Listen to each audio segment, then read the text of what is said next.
بسم اللہ الرحمن الرحیم۔ السلام علیکم ورحمۃ اللہ وبرکاتہ۔ ناظرین، آج کا ہمارا موضوع ہے کہ اللہ پاک جنت اور جہنم والوں سے کیا گفتگو فرمائے گا۔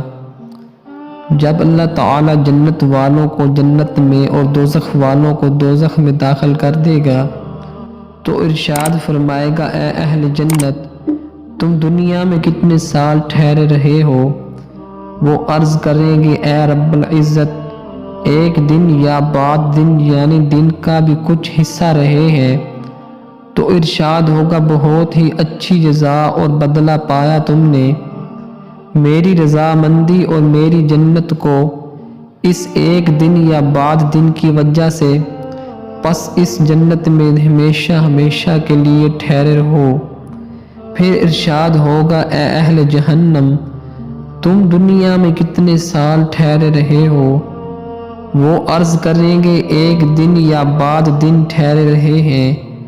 تو ارشاد فرمائیں گے، اس ایک دن یا بعد دن کی وجہ سے تم نے بہت ہی بری جزا اور بدلہ پایا ہے۔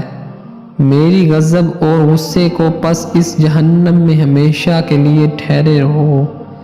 پھر وہ عرض کریں گے، اے ہمارے رب، ہم کو اس جہنم سے نکال دیجئے۔ پھر ہم دوبارہ ایسا کریں گے تو تحقیق ہم ظالم ہیں۔ تو ارشاد ہوگا، اس جہنم میں راندے ہوئے پڑے رہو اور مجھ سے بات نہ کرو۔ یہ ان کی اپنے رب کے ساتھ آخری مرتبہ کلام ہوگا۔ اس کے بعد اللہ تعالیٰ ان سے کوئی بات نہیں کرے گا۔